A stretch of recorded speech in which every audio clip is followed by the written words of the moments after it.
Hello, friends. This is Darren Hayes of PigskinDispatch.com. Before we take you to your favorite Sports History Network show, just want to tell you a little bit about some merch that you can pick up that represents your favorite SHN podcasts. So far, there's t-shirts, coffee mugs, and even books from some of the authors that do podcasts right here on SHN. Who could buy something better than that, than have the history right from the gentleman that you hear talking about it? But we also are adding things each and every day. And where's that store, may you ask? Well, it's at SportsHistoryNetwork.com. Up at the top, there is the SHN merch button. Click on that. It'll take you right to the store, and you can be representing your favorite podcast and show the world that, hey, on the swag that I'm using, it's the headquarters of sports yesteryear, Sports History Network, and my favorite podcaster, the Sports History Network store. Shop there today.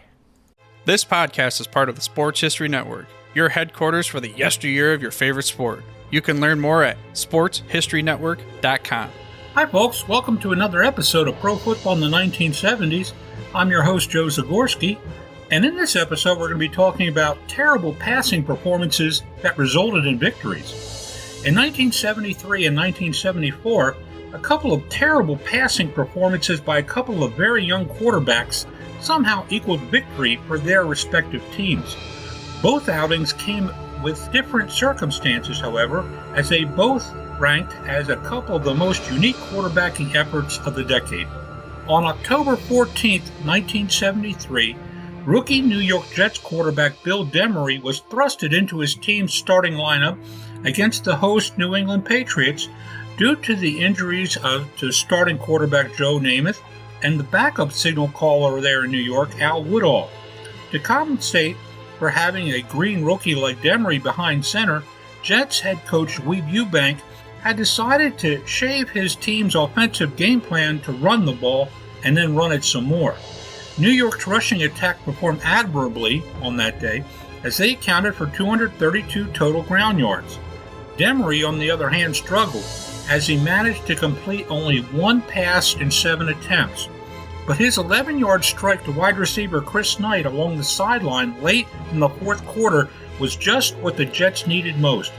Knight's clutch catch set up New York place kicker Bobby Halfield, who connected on a 22-yard field goal for what turned out to be the winning points. New York somehow prevailed in this low-scoring defensive battle, 9-7. Ewbank knew that Demery's performance would not set the NFL on fire, but it served as a statement of proof that it does not really matter how you win in pro football. It only matters that you win. "We plan to throw the ball more," Coach Ewbank was quoted to say after the game. That plan never really seemed to take effect, however. That was probably because Jets running back John Riggins and Everson Boozer were doing so well. Riggins would account for 132 rushing yards in the game, and Boozer added another 73 more. The Jets rushers thus ate up the clock, and that served as a successful key to New York's victory. The following year, the Jets were once again involved in another game where a quarterback suffered from an even worse statistical outing than that of Bill Demery. On September 29, 1974, the Jets went into Buffalo's Rich Stadium to face the Bills. There was no snow this early in the autumn in Buffalo, but there was plenty of rain and lots of wind. In some cases, the wind gusts on that day would blow as much as 40 miles per hour. Both Joe Namath of the Jets and Joe Ferguson of the Bills had miserable days in their passing pockets. The wind constantly diverted many of their throws. Namath could complete only 2 of his 18 pass attempts all game long, but Ferguson completed exactly 0 passes. Now, to be fair, Ferguson only attempted 2 passes.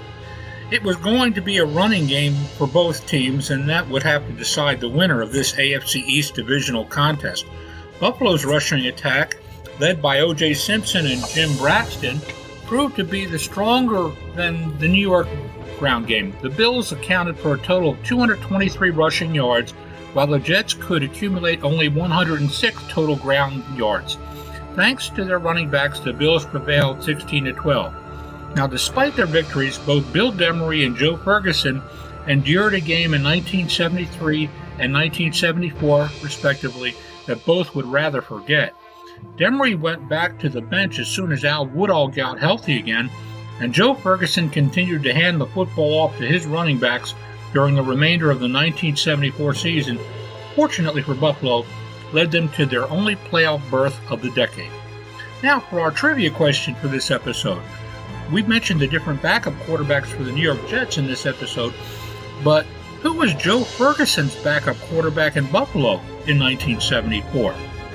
Thanks a lot for listening in to this episode of Pro Football in the 1970s. Look forward to chatting with you again soon. Take care. This podcast is part of the Sports History Network, your headquarters for the yesteryear of your favorite sport. You can learn more at sportshistorynetwork.com. Hey there, sports history fan. This is Arnie Chapman, aka the Football History Dude, and I wanted to thank you for stopping by to listen to another episode here on the Sports History Network. Our podcasters are passionate about uncovering and sharing sports stories from yesteryear. And if you didn't know it already, we have over 30 shows across the network covering all sorts of sports history topics. In fact, here's a glimpse into one of our awesome podcasts here on the network. Hello, football friends. This is Darren Hayes of the Pigskin Dispatch podcast, and I'd like to invite you to the portal of positive football history, Pigskin Dispatch and pigskindispatch.com. We talk about everything that centers around the game of American football, expert discussions, the origins of the games, the great players, teams, and coaches, and more, and some great guests and insights from experts. We have new episodes 3 to 4 times a week, and you can find us on sportshistorynetwork.com, pigskindispatch.com, or your favorite podcast provider. How about that? I bet you're super hyped to go listen to that new podcast, right? Well, to learn about this show and all the other podcasts on the network, head over to sportshistorynetwork.com/podcasts. Again, that's sportshistorynetwork.com/podcasts. Head over there today to find your next favorite sports history podcast.